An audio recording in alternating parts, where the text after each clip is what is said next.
السلام علیکم ویورز، میرا نام عطاء الرحمن اور آپ دیکھ رہے ہیں عطاء بخاری یوٹیوب چینل۔ قرآن کریم کی مسلسل ایکسپوزیشن کے سلسلہ میں آج ہم سورہ الانعام کی آیت نمبر 97 کی ایکسپوزیشن کریں گے۔ لاسٹ آیت میں بات یہ ہوئی، بلا شبہ اللہ صبح سحر کو نمودار کرنے والا ہے اور اس نے رات کو سکون کا باعث بنایا اور سورج اور چاند کو حساب کا ذریعہ بنایا۔ یہ سب غالب جاننے والے کا اندازہ و پیمانہ ہے۔ تو یہ اللہ کے اندازے اور پیمانے اس کے قوانین ہوتے ہیں۔ لاسٹ لیکچر میں ہم نے اس کو واضح کیا۔ تو اس میں یہ بھی بتایا گیا کہ شمسی کیلنڈر اور قمری کیلنڈر یہ دونوں اللہ کے بتائے ہوئے ہیں، دونوں ہی صحیح ہیں، دونوں کی روح سے ہم اپنے حساب رکھتے ہیں اور رکھ سکتے ہیں۔ اس میں اسلامی غیر اسلامی کی کوئی قید نہیں ہے۔ اس کے بعد ہم آتے ہیں آج کی آیت پر، سورہ الانعام آیت نمبر 97۔ الفاظ ہیں وَهُوَ، اور وہی اللہ ہے۔ یہ ہوا کا اشارہ اللہ کی طرف ہے، اور وہی اللہ ہے۔ کون کہہ یہ رہا ہے؟ الذی جعل لکم النجوم، جس نے تمہارے لیے ستارے بنائے۔ یہ نجوم ستاروں کو بولتے ہیں، جس نے تمہارے لیے ستارے بنائے۔ اس کے بعد کہہ یہ رہا ہے لِتَهْتَدُوا بِهَا، تاکہ ان کے ذریعے سے تم راستہ معلوم کر سکو۔ ستاروں کے اور بھی بڑے فنکشن ہیں، لیکن یہاں پر بات ہو رہی ہے کہ انسانوں کے اعتبار سے ستاروں کا کیا فائدہ ہے۔ تو کہتا ہے کہ ان کے ذریعے سے تم معلوم کر سکو راستوں کو۔ تو دیکھیں قرآن کریم جب بات کرتا ہے تو اس کی ریزن بھی ساتھ بتاتا ہے۔ جب وہ کہتا ہے کہ ہم نے تمہارے لیے ستارے بنائے، تو آگے یہ بتاتا ہے کہ ہم نے بنائے کیوں بنائے؟ کہتا ہے اس لیے بنائے تاکہ ان کے ذریعے سے تم راستہ معلوم کر سکو۔ آپ یہ دیکھیں قرآن کریم کا انداز کہ ایسے ہی وہ بات کرتا ہے۔ جب کوئی کچھ کہتا ہے، کوئی بات کرتا ہے، تو ساتھ ہی اس کی ریزننگ بھی بتاتا جا رہا ہے کہ ہم یہ بات کیوں کہہ رہے ہیں۔ کوئی حکم دیتا ہے تو اس کی بھی ریزن بتاتا ہے۔ یہ انداز ہے قرآن کا۔ ایسا نہیں ہے کہ اللہ ڈکٹیٹر ہے کہ بس جو کہہ دیا وہ کرو، نہیں، وہ ریزننگ کے ساتھ سمجھاتا ہے کہ ہم تمہیں جو بات کہہ رہے ہیں اس کی کوئی وجہ ہے، بغیر وجہ کی ہم تمہیں نہیں کہہ رہے کہ ایسے جیسے مطلق العنان بادشاہ ہوتا ہے تو وہ کو اچھا ہو برا ہو بس اس نے آرڈر دے دیا پورا کرو۔ اللہ نہیں کرتا ہی، حالانکہ اس کے پاس کتنی قوت ہے، کتنی قوتوں کا مالک ہے، لیکن اس کے باوجود وہ کہتا ہے کہ میں حکیم ہوں۔ جب وہ کہتا ہے نا العزیز کہ میں قوت والا ہوں، غالب ہوں، تو ساتھ ہی وہ کہتا ہے کہ میں حکیم بھی ہوں، یعنی میری جو قوت ہے وہ غلبہ کے ساتھ ہے، حکمت کے ساتھ ہے۔ میرا غلبہ حکمت کے ساتھ ہے، صرف غلبہ ہی نہیں حکمت بھی ساتھ ہے، کیونکہ اگر صرف غلبہ ہو تو انسان تو جس کے پاس بھی ایسی قوت ہو وہ تو پھر تباہی کرتا جاتا ہے۔ تو اگر غلبہ کے ساتھ حکمت بھی ہو، ریزننگ بھی ہو، تو پھر وہ اس قوت کو، اس غلبہ کو پھر حکمت کے تحت استعمال کرے گا، اس میں پھر ظلم نہیں ہوتا۔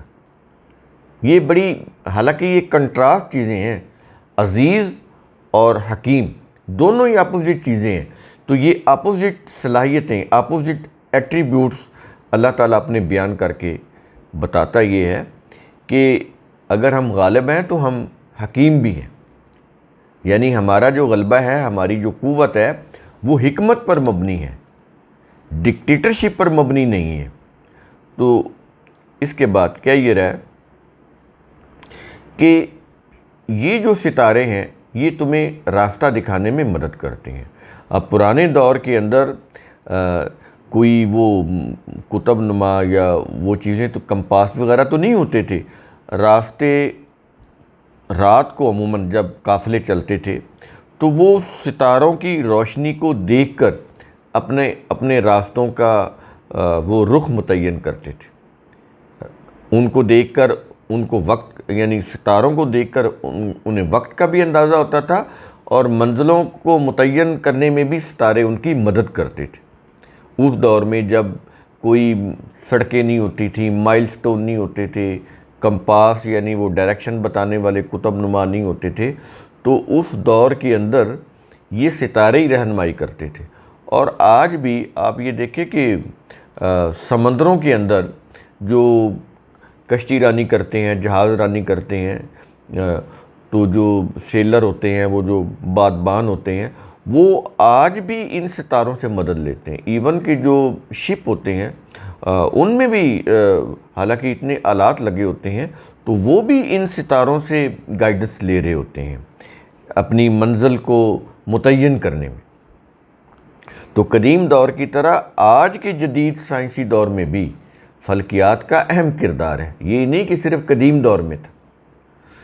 تو سمندر میں یہ جو نیویگیٹر سورج، چاند، ستاروں یا سیاروں کا مشاہدہ کر کے اپنی پوزیشن کا تعین کرتے ہیں، اس سے آپ اندازہ لگا لیں کہ آج بھی ان کی یہ جو قرآن کی یہ جو گائیڈنس ہے، دیکھ لیں اس کی حقانیت کہ آج بھی یہ چیزیں ہمارے کام آ رہی ہیں۔ یہ نہیں کہ سائنس اور ٹیکنالوجی ترقی کر گئے تو ہمیں ان چیزوں کی ضرورت نہیں رہی۔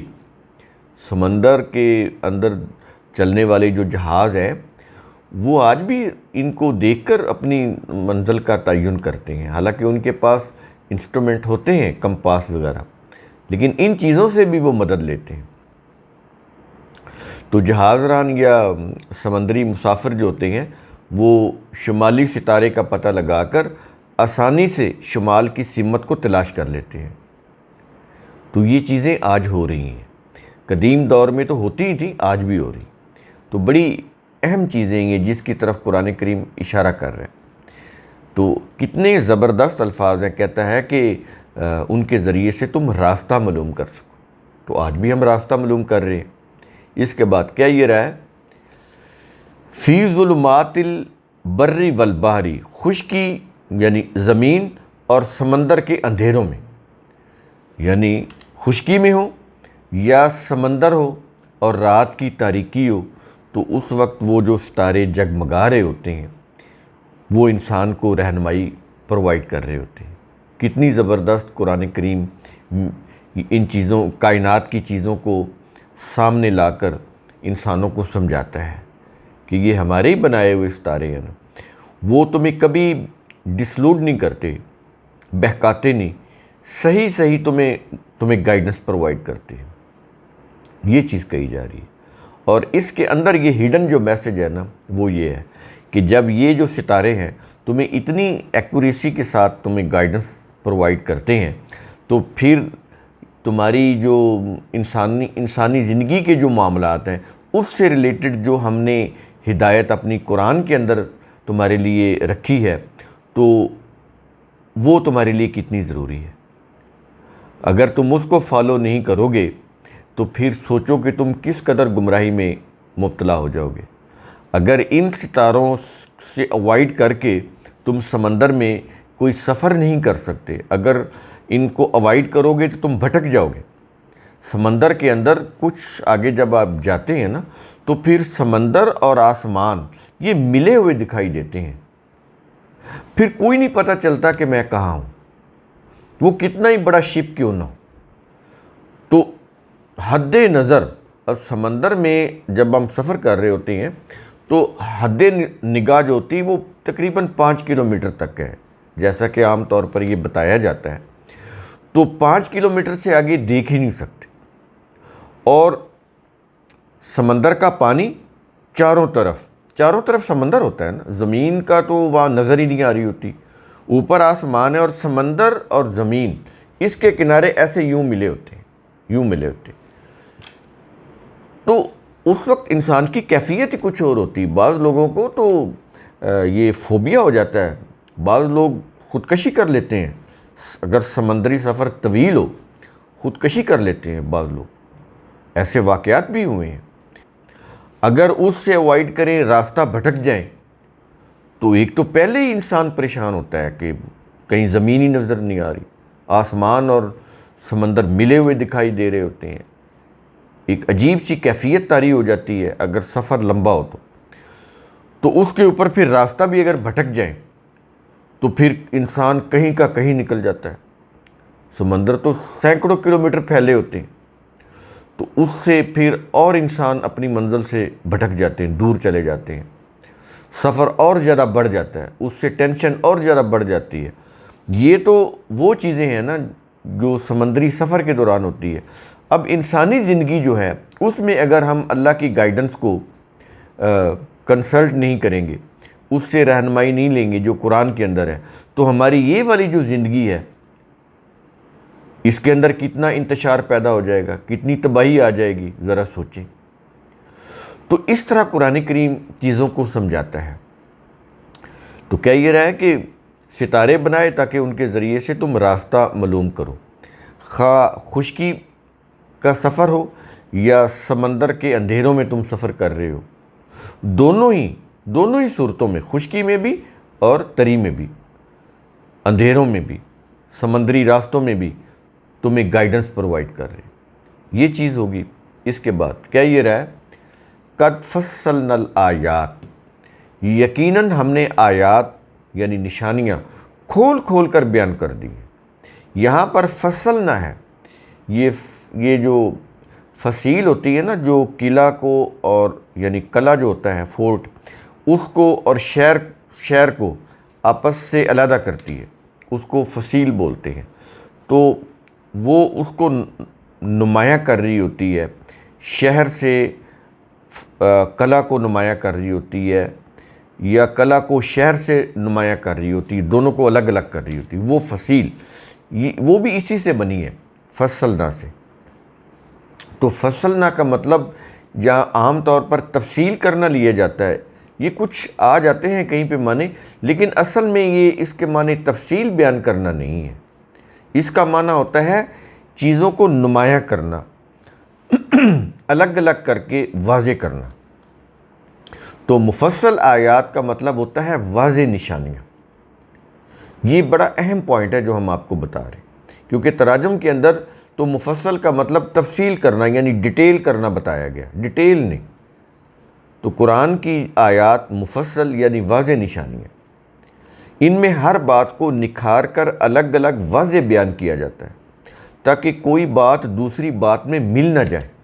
ایک آیت میں ایک بات بیان ہوتی ہے، اگلی آیت میں اگلی بیان ہوتی ہے، تاکہ باتیں آپس میں مکس اپ ہو کر کوئی کنفیوژن کریٹ نہ ہو جائے. الگ الگ باتیں کی جاتی ہیں آیات کے اندر، نکھار کر واضح کر کے، تاکہ کسی قسم کی کوئی ایمبیگیوٹی، کوئی ابہام نہ ہو. مفصل کے معنی ڈیٹیلڈ نہیں ہے، تفصیلی یعنی ڈیٹیلڈ نہیں ہے، بلکہ کیا ہے، واضح اور متمیز، یعنی متمیز، تمیز، ڈسٹنکٹ کے ہیں. واضح اور متمیز انگلش میں بولتے ہیں ڈسٹنکٹ، ڈیٹیلڈ نہیں، ڈسٹنکٹ، یہ اس کے معنی ہے. تو یہی وجہ ہے کہ آیات میں کسی چیز کی تفصیل بیان نہیں ہوتی، آیات کے اندر تفصیل بیان نہیں ہوتی، کسی بھی چیز کی تفصیل بیان نہیں ہوتی. بعض جگہ تھوڑی بہت تفصیل آ بھی جاتی ہے، لیکن عموماً بعض جگہ تفصیل بیان نہیں ہوتی. اب اعتراض پیدا ہو جائے گا کہ قرآن کہتا ہے، جیسا کہ ہم سمجھتے ہیں کہ قرآن کی آیات مفصلہ یعنی تفصیل دینے والی ہیں، تو پھر اس سے پھر ایک کنفیوژن کریٹ ہو جاتی ہے. تو پھر قرآن تفصیل تو دے نہیں رہا. جیسے صلاۃ کا ذکر کرتا ہے نا قرآن، لیکن تفصیل نہیں دیتا. زکوٰۃ کا ذکر کرتا ہے لیکن تفصیل نہیں دیتا. کچھ مصارف بتائے ہیں اس نے، پورا ڈیٹیلڈ نظام نہیں بتایا اس نے کہ صلاۃ کا پورا نظام کیا ہے، زکوٰۃ کا پورا نظام کیا ہے. تو اس کے لیے پھر ہمیں قرآن کریم کی باقی آیات کو سامنے رکھ کر سمجھنا ہوتا ہے کہ صلاۃ کے یہاں پر کیا معنی ہے، اس کی جو اقامت صلاۃ کیسے ہونی ہے، ایتاء زکوٰۃ کیسے ہونی ہے. تو اس سے پھر باقی قوانین جو ہیں وہ اس کو جب ہم سامنے رکھیں گے تو پھر بات واضح ہو جائے گی. ڈیٹیل نہیں ہے قرآن کے اندر، کیونکہ قرآن میں اگر ڈیٹیل بیان کر دی جائے تو وہ قانون کا درجہ اختیار کر لے گی، اور وہ جو ڈیٹیل ہے، وہ جو جزیات ہیں، وہ جو اس وقت کی جو عارضی تفصیلات ہیں، وہ آگے جا کر وہ ختم ہو جائیں گی. جب زمانہ بدلے گا تو جزیات تو قابل عمل ہی نہیں رہیں گی. جو تفصیل ایک زمانے میں یا جو جزیات ایک زمانے میں دی جا رہی ہیں، جب آگے جا کے کچھ عرصے کے بعد زمانہ بدل جائے گا، حالات واقعات بدل جائیں گے، تہذیب تمدن بدل جائیں گے، انسان کی رویوں کے اندر تبدیلی آ جائے گی، سوچ میں تبدیلی آ جائے گی، تحقیق کے ساتھ نئی چیزیں آ جائیں گی سامنے۔ جیسے جیسے علم اور تحقیق آگے بڑھتے ہیں، ویسے ویسے ڈسکوریز ہوتی چلی جاتی ہیں، ویسے ویسے زمانے میں تبدیلیاں آ رہی ہوتی ہیں۔ تو پھر ایک دور کی جو جزیات ہیں اگر متعین کر دیتا قرآن، ایک دور کی تفصیلات اگر متعین کر دیتا، فار ایگزامپل 1400 سال پہلے قرآن کوئی جزیات بھی ساتھ دے دیتا، تفصیلات بھی ساتھ دے دیتا، آج وہ کارآمد ہی نہیں رہنی تھی۔ وہ تو اس دور کے حساب سے تھی نا، آج تو زمانہ بدل گیا۔ تو اس سے پھر یہ ہونا تھا، قرآن کے اوپر اعتراض آنا تھا کہ دیکھیں یہ چیزیں تو قابل عمل ہی نہیں جو قرآن بیان کر رہا ہے۔ تو اصول چونکہ فار ایور ہوتے ہیں، ہر ایک کے لیے ہوتے ہیں، یکساں ہوتے ہیں، اٹل ہوتے ہیں، تو قرآن کریم اپنی آیات کے اندر اصول بیان کرتا ہے جو قیامت تک کے لیے ہوتے ہیں، وہ کبھی بدلتے نہیں۔ اگر جزیات بیان کرے گا تو وہ تو بدل جائیں گی، پھر اعتراض آتا ہے، یا اعتراض آنا تھا کہ دیکھیں جی یہ تو اب قابل عمل نہیں رہی۔ اس لیے قرآن کریم ایسی کوئی بات نہیں کرتا جو کچھ دیر کے بعد یا کچھ زمانے کے بعد وہ قابل عمل ہی نہ رہے۔ اس لیے قرآن اپنی آیات کے اندر اصول، قوانین، ضابطے دیتا ہے جو اٹل ہوتے ہیں، تبدیل نہیں ہوتے، بدلتے نہیں۔ زمانے آتے ہیں، چلے جاتے ہیں، دور آیا، ختم ہو گیا، نیا دور آ گیا، ایک قوم آئی، ختم ہو گئی، نئی قوم آ گئی۔ کوئی بھی جغرافیہ ہو، کوئی بھی قوم ہو، کوئی بھی زمانہ ہو، اللہ کے قوانین نہیں بدلتے۔ اللہ کی آیات ایسے ہی ان قوانین کو بیان کرتی ہیں جو اٹل ہوتے ہیں، ناقابل تغیر ہوتے ہیں، جن کے اندر کوئی تبدیلی نہیں ہوتی۔ تو اس لیے قوانین جو ہیں آیات کے اندر غیر متبدل وہ بیان ہوتے ہیں، لیکن ان کی جزیات اور تفصیلات بیان نہیں ہوتی۔ ہم نے اس کو اچھی طرح سے واضح کر دیا۔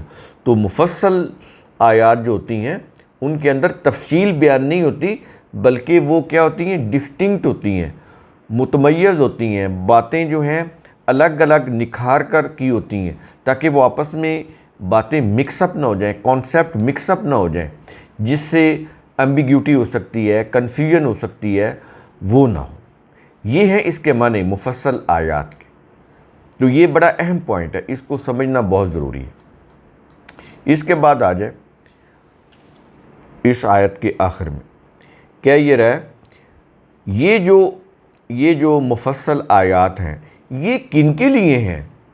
آیت کے آخر میں کہتا ہے کہ لِقَوْمٍ يَعْلَمُونَ، ان لوگوں کے لیے جو علم رکھتے ہیں۔ یہ ان لوگوں کے لیے ہیں کہ جو اللہ نے نشانیاں ان کو بتائی ہیں اپنی آیات کا لفظی معنی نشانیاں ہوتی ہیں۔ کائنات کی ایک ایک چیز اللہ کی نشانی ہے، انسان بھی اللہ کی نشانی ہے۔ یہ جو دل دھڑک رہا ہے یہ بھی اللہ کی نشانی ہے، ورنہ دل کو ہم کون سی بیٹری کے ساتھ اس کو حرکت میں رکھے ہوئے ہیں؟ اندر جو الیکٹرولائسز اللہ نے پیدا کیے ہیں، ہمیں ان کو کوئی بیٹری کا کرنٹ دینے کی تو ضرورت نہیں ہوتی، خود بخود وہ ہماری جو خوراک ہے اس سے الیکٹرولائسز پیدا ہوتے ہیں۔ ہمارا دل حرکت کر رہا ہے خود کار اپنے آپ۔ یہ کیا چیز ہے؟ یہ اللہ کی نشانی ہے۔